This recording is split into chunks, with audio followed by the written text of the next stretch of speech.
Magandang araw po sa inyong lahat, mga minamahal naming senior. Naranasan nyo na po ba yung pakiramdam na parang may kakaibang amoy na hindi nyo maintindihan kung saan nanggagaling?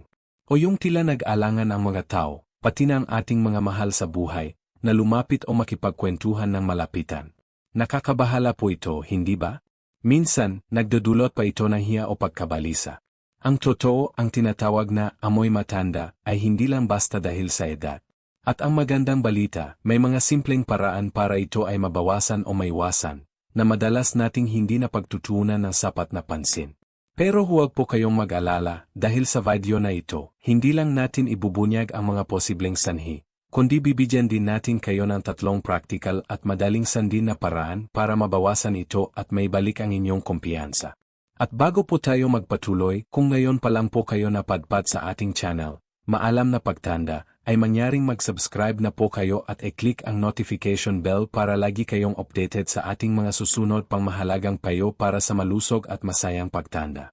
Napakalaking tulong po niyan sa ating channel. Maaari nyo rin pong i-share ang video na ito sa inyong mga kaibigan, kapamilya o kakilala na sa tingin ninyo ay makikinabang din sa ating talakayan. At syempre po, para mas makilala pa natin ang isa't isa, ay comment naman po ninyo sa ibaba kung taga saan po kayo nanonood sa Pilipinas o saang panig na mundo. Nice po naming marinig mula sa inyo. Salamat po. Ngayon, balikan natin ang ating paksa. Ang amoy matanda, ito po ay isang terminong madalas gamitin para ilarawan ang partikular na amoy na sinasabing nagiging mas kapansin-pansin habang tayo ay nagkakaedad. May isang chemical po sa ating balat na tinatawag na nonenal na natural lang na dumarami habang tayo'y nagkakaedad, at ito po'y may kakaibang amoy. Pero hindi lang po yan ang buong kwento. Mahalagang linawin po natin ito. Bagamat ang nonenal ay isang natural na bahagi ng pagtanda, hindi po ito ang kaisa-isang dahilan, at madalas, hindi ito ang pangunahing salarin sa mga problemang amoy na nararanasan ng maraming senior. Alam nyo po, ang payo ng mga eksperto sa kalusugan ng mga senior, kasama na ang mga dermatologist, ay sumasang-ayon na ang simpleng pagbabago sa ating pang-araw-araw na kalinisan ay malaki ang epekto. Hindi po ito nangangahulugan na tayo'y nagpapabaya, kundi nagbabago lang talaga ang pangangailangan ng ating katawan. Ang ating balat ay nagbabago, ang ating kakayahang umabot sa lahat ng parte ng katawan ay maaring nababawasan. Kaya sa ating talakayan ngayon, isa-isahin natin ang 3 hotspot o critical na bahagi na ito. Una, ang kalusugan na ating bibig na higit pa sa pagsisipilyo. Ikalawa, ang mga tago at tupi-tuping bahagi ng ating balat. At ikatlo, ang kalinisan na ating anit at buhok. Bibigyan natin ng mga practical at epektibong solusyon ang bawat isa para matulungan kayong manatiling presko, malinis at kumpiyansa. Handa na po ba kayo? Umpisahan na natin. Unang critical na parte, ang ating bibig, higit pa sa simpleng pagsisipilyo. Madalas, inisip natin na sapat na ang 2 beses na pagsisipilyo sa isang araw. Pero para sa ating mga senior, may mga karagdagang konsiderasyon po tayo. Isa sa pinakakaraniwan ay ang panunuyo ng bibig o xerostomia sa tawag ng mga doktor. Marami pong gamot na iniinom natin para sa high blood, diabetes, arthritis o depresyon ang may side effect na pagpapatuyo ng bibig. Ang kakulangan din sa pag-inom ng tubig ay isa pang dahilan. Ang laway po natin ay napakahalaga dahil ito ang natural na panlinis na ating bibig. Tinatangay nito ang mga food particles at kinokontrol ang bakterya. Kapag tuyo ang bibig, mas mabilis dumami ang bakterya na nagdudulot ng mabahong hininga o bad breath. Ang hindi lang pong ngipin ang dapat nating alagaan.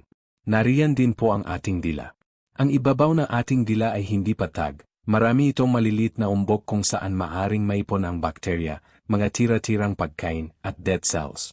Ito po ay nagiging puti o madilaw na coating sa dila at isa sa pangunahing sanhi ng bad breath.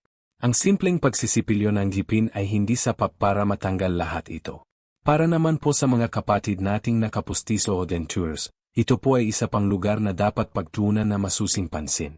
Ang mga pagkain ay maaring sumingit sa ilalim ng pustiso. Kung hindi ito nalilinis ng maigi araw-araw, magiging pugad ito ng bakterya at fungi, na magdudulot ng amoy at posibleng impeksyon sa gilagid. Minsan, ang hindi na akmang pustiso o ill-fitting dentures ay nagkakaroon na mas maraming espasyo para kapitan ng dumi. At syempre, ang kalusugan ng ating gilagid. Ang gum disease, tulad ng gingivitis o periodontitis, ay pamamaga at impeksyon sa gilagid. Ito po ay nagdudulot na napaka-distinct na mabahong amoy, bukod pa sa panganib na matanggal ang ating mga ngipin. Kaya, ano po ang ating mga actionable advice o solusyon para dito? Una, sapat na pag-inom ng tubig. Uminom po tayo ng tubig sa buong araw, kahit hindi na uuhaw. Makakatulong ito para manatiling basa ang ating bibig at mabawasan ang bakterya. Kung labis ang panunuyo, maaring kumonsulta sa dentista para sa mga artipisyal na pampabasa ng bibig. Ikalawa, paglilinis ng dila. Pagkatapos magsipilyo, ugaliin pong linisin ang inyong dila. Maaari kayong gumamit ng tongue scraper na mabibili sa mga botika. Kung wala nito, pwede rin ang likod na inyong sipilyo na may panlinis ng dila o kahit ang bristless na inyong sipilyo, basta dahan-dahan lang po. Isimula sa pinakalikod ng dila at dahan-dahang scrap o brush papunta sa harap. Gawin ito ng ilang beses. Ikatlo, tamang pangangalaga sa pustiso.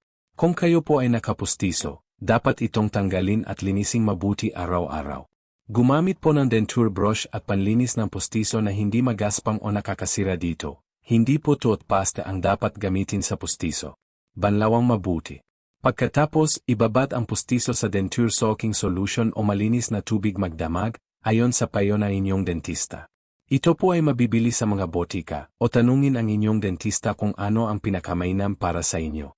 Linisin din po ang inyong gilagid gamit ang malambot na sipilyo o bimpo bago ibalik ang pustiso. Ikaapat, tamang pagsisipilyo at pag-floss. Siguraduhing tama pa rin ang paraan na inyong pagsisipilyo, 2 beses sa isang araw, gamit ang fluoride toothpaste. At kung maaari, gumamit ng dental floss o interdental brushes para linisin ang pagitan ng mga ngipin kung saan hindi abot ng sipilyo. At ikalima, regular na pagbisita sa dentista. Mahalaga po ito, kahit wala na kayong natural na ngipin at nakapustiso na lamang. Ang inyong dentista ang makakapagsyuri kung maayos pa ang fit na inyong pustiso, kung may mga senyales na impeksyon, o kung may iba pang problema sa bibig na kailangang gamutin.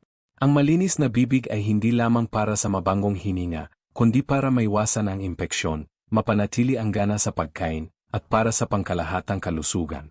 Ang pag-alaga sa bibig ay isang malaking hakbang para mabawasan ang amoy matanda. Malinaw po ba ang ating unang punto? Gayon naman, silipin natin ang ikalawang mahalagang bahagi, ang mga tupi-tupi at tagong bahagi ng ating balat. Habang tayo po ay nagkakaedad, ang ating balat ay natural na nawawalan ng pagkaelastiko. Dahil dito, maaring magkaroon tayo ng mas maraming skin folds o tupi-tupi sa iba't ibang parte ng katawan, sa lig, sa kilikili, sa ilalim ng dibdib, lalo na sa mga kababaihan, sa may bandang tiyan, sa singit, sa likod ng mga tuhod, at maging sa pagitan ng mga daliri sa paa. Ang mga lugar na ito ay madalas na mainit, mamasa-masa dahil sa pawis at kulob.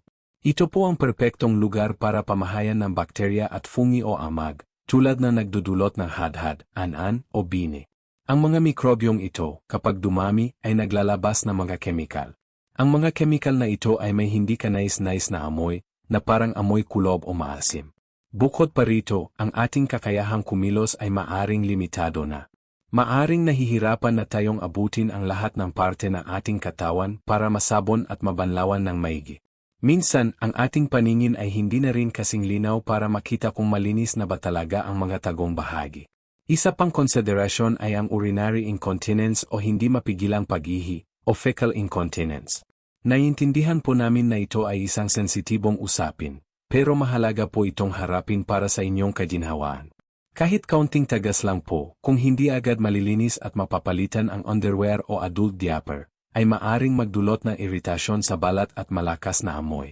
Ano po ang ating mga practical na solusyon dito? Una, masusing paghuhugas.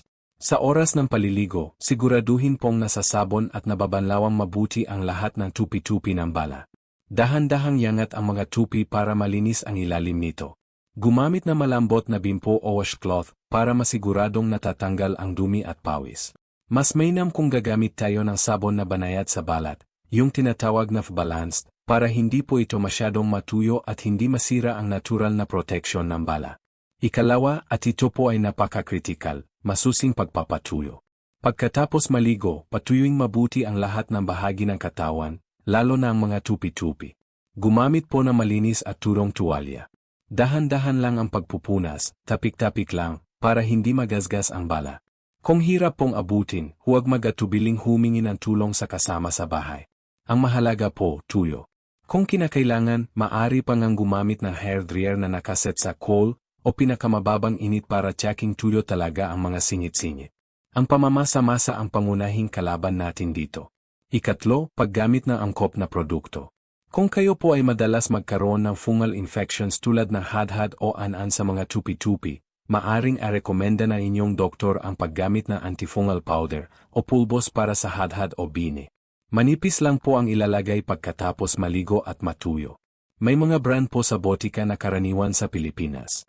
Pero napakahalaga pong kumonsulta muna sa doktor o parmasyutiko bago gumamit ng anumang gamot, kahit pa ito ay nabibili over the counter. Iwasan ang paglalagay ng regular na baby powder na may cornstarch sa mga lugar na madalas mamasa-masa dahil ang cornstarch ay maaring maging pagkain pa ng fungi. Ikaapat, magsuot ng breathable na damit. Pumili ng mga damit na maluwag at gawa sa natural fibers tulad ng cotton o bulak o linen. Madalas po itong mabibili sa palengke o mga department store sa abot kayang halaga, lalo na kung mainit ang panahon. Ang mga telang ito ay nagpapahintulot sa balat na makahinga at mas mabilis matuyo ang pawis. Iwasan ang mga sintetikong tela tulad ng polyester o nylon na malapit sa balat, dahil ito ay nagkukulong ng init at pawis. Ikalima, mabilis na pagtugon sa incontinence. Kung kayo po ay gumagamit ng adult diapers o underpads, palitan ito agad-agad kapag nabasa o narumihan. Linising mabuti ang balat gamit ang mild cleanser at tubig o special na panlinis na hindi na kailangang banlawan para sa mga bedridden, at patuyuin ng husto bago maglagay ng bagong diaper. Kung may irritation dahil sa diaper, maaring magrekomenda ang doktor ng barrier cream. May mga abot kaya po nito sa botika, o minsan, ang simpleng petroleum jelly ay maaari nang makatulong pansamantala, pero itanong pa rin po sa doktor. Ang pag-alaga sa mga tagong bahagi na ito ay hindi lamang para maiwasan ang hindi kanais-nais na amoy, kundi para rin maprotektahan ang inyong balat laban sa iritasyon, pamumula, pangangati, at mas malalang impeksyon. Kaya tandaan po natin, sa mga tupi-tupi ng balat, ang susi ay laging malinis at tuyo. Handa na po ba kayo para sa ating huling kritikal na parte? Ang ating ikatlo at huling kritikal na parte para sa araw na ito, ang ating anit, scalp, at buhok. Marami po ang hindi nakakaalam na ang anit ay maaari ring maging source ng hindi kanais-nais na amoy. Ang ating anit ay nagpo-produce na natural na langgis na tinatawag na sebum. Kapag ang sebum na ito ay naipon, nahaluan ng pawis, dead skin cells, at dumi mula sa kapaligiran, maaari itong maging pagkain ng bakterya at yeast na natural na naninirahan sa ating anit. Ang resulta, isang mamantika, minsan ay maasim o malansang amoy, na tinatawag nating amoy araw o parang amoy kulob sa ulo. May ilang dahilan kung bakit maaring mapabayaan ang kalinisan ng anit sa ating mga senior. Alam po namin na minsan, hindi madali ang mga pagbabagong ito. Una, ang ilan po sa atin ay mas madalang nang mag-shampoo. Maaring dahil ito sa hirap na sa pagkilos, takot madulas sa banyo, o simpleng nakasanayan na lang. Pangalawa, ang paggamit ng iba't ibang hair products tulad ng pomada, hairspray, o gel ay maaring magiwan ng mga naipong dumi sa anit at buhok. Pangatlo, may mga kondisyon sa anit tulad ng seborrheic dermatitis. Ito po yung class ng balakubak na mas malala, na may kasamang pamumula at pangangati, at nagdudulot din ng amoy. Ano naman ang mga hakbang na maaari nating gawin para sa malinis at mabanggong anit at buhok? Una, regular na paglilinis ng anit. Sikapin pong mag-shampoo ng regular. Ang regular ay depende po sa inyong pangangailangan. Para sa iba na may oily na anit, maaring kailangan kada ibang araw. Sa iba naman na may tulong anit, baka sapat na ang 2 o 3 beses sa isang linggo. Mahalagang pumili ng banayad o mild na shampoo na angkop sa inyong uri ng buhok at anit. Kung may balakubak, maaring gumamit ng anti-dandruff shampoo, pero sandin ang instruction sa paggamit. Ikalawa, tamang paraan ng pag-shampoo. Hindi lang po buhok ang hinuhugasan, kundi pati na rin ang anit. Habang nagsha-shampoo, gamitin ang inyong mga fingertip, hindi po kuko, para hindi masugatan ang anit, para dahan-dahang imaseh ang inyong anit. Ito ay nakakatulong para matanggal ang naipong sebum, dead skin cells, at dumi ng produkto. Ikatlo, masusing pagbabanlaw. Siguraduhin na banlawan ng husto ang shampoo at conditioner mula sa inyong buhok at anit. Ang natirang produkto ay maaring manggati at mag-contribute sa build-up at amoy. Gumamit ng maligamgam na tubig, hindi sobrang init, para hindi masyadong matuyo ang inyong anit.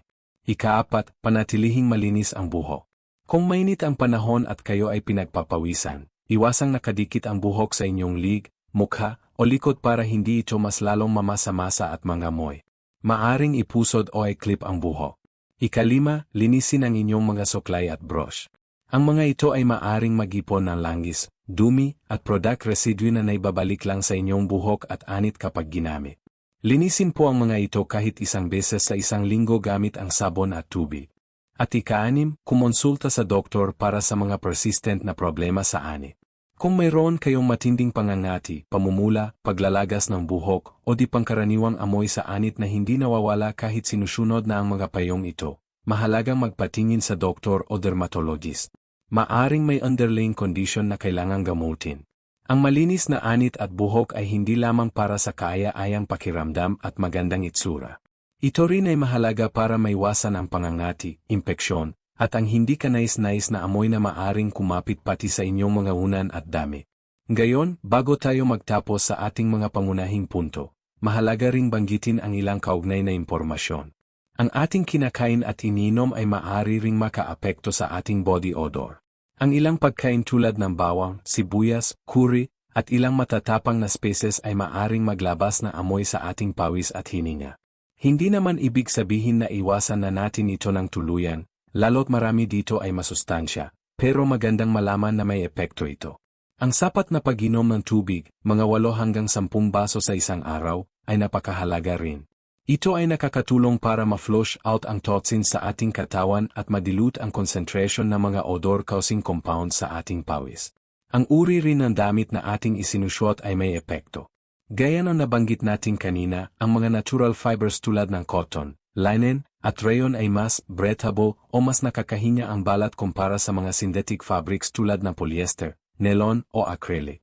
Ang mga synthetic fabrics ay madalas mag-trap ng pawis at init, na nagiging sanhi na mas mabilis na pagdami ng bakterya at mas matapang na amoy.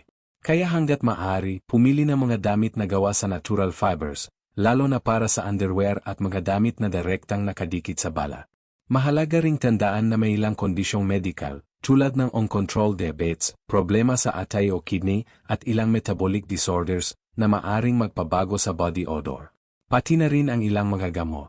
Kung mapansin ninyo na may biglaang pagbabago sa inyong amoy, o kung may kakaiba at matapang na amoy na hindi may paliwanag ng inyong hygiene practices, napakahalagang kumonsulta agad sa inyong doktor. Maaring senyales ito ng isang problemang pangkalusugan na kailangang matugunan. At para muling linawin, habang ang nonenal ay isang natural na chemical na nag-aambag sa amoy matanda, ang ating tinalakay na 3 critical na hygiene practices ay para sa mga amoy na kaya nating kontrolin, mabawasan o maiwasan. Natural lamang po na mangyari ang mga pagbabagong ito sa ating katawan. Ang layunin natin ay hindi para piliting tanggalin ang natural na amoy ng pagtanda. Ang layunin natin ay para siguraduhin na ang ating personal na amoy ay kaya-aya. At ito ay resulta ng mabuting kalinisan at pangangalaga sa sarili, hindi ng kapabayaan o kakulangan sa kaalaman.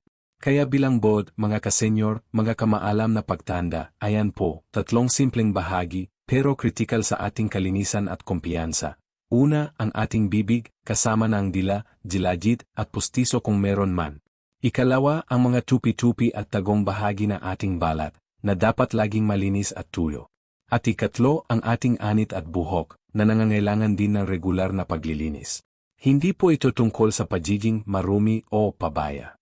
Ito ay tungkol sa pag-a-adjust na ating mga gawi sa kalinisan habang tayo ay nagkakaedad at nagbabago ang pangangailangan ng ating katawan. Ang kaunting dagdag na pag-iingat, tamang kaalaman, at consistent na pagkilos ay napakalaki na may tutulong para tayo ay manatiling presko, comfortable, at higit sa lahat, kumpiyansa sa ating sarili. Kayo po ay may kapangyarihang manatiling kaaya-aya ang inyong presensya, anuman ang inyong edad. Kung nakatulong po sa inyo ang video na ito, at may natutunan kayong bago, manyari po lamang na pindutin na ang like button. Malaking bagay po yan para malaman namin kung anong mga paksa ang inyong nagugustuhan. At huwag kalimutang i-share ang video na ito sa inyong mga kaibigan, kapamilya, at mga kakilala na sa tingin ninyo ay makikinabang din sa mga payong ito. At kung hindi pa po kayo bahagi na ating lumalaking pamilya dito sa Maalam na Pagtanda, ngayon na po ang tamang pagkakataon para mag-subscribe at i-click ang notification bell para hindi kayo mahuli sa ating mga susunod pang video na puno ng health tips at impormasyon. Ano pa po ang mga partikular na isyu sa kalusugan o mga pang-araw-araw na hamon na gusto ninyong talakayin natin dito sa Maalam na Pagtanda? I-comment nyo lang po sa ibaba, at sisikapin naming gawan ng video. Gusto po naming marinig ang inyong mga saloobin at suhestyon. Tandaan po ninyo, ang pag-alaga sa sarili ay hindi luho, kundi isang pangangailangan para sa masaya at marangal na pagtanda. Kasama ninyo kami dito sa Maalam na Pagtanda sa bawat hakbang. Ang maliliit na hakbang na ginagawa natin araw-araw para sa ating kalinisan at kalusugan ay may malaking epekto sa ating kabuwang well-being. Hanggang sa muli po nating pagkikita, manatili po kayong ligtas, malusog, masigla, at laging may pagmamahal sa inyong sarili. Paalam po.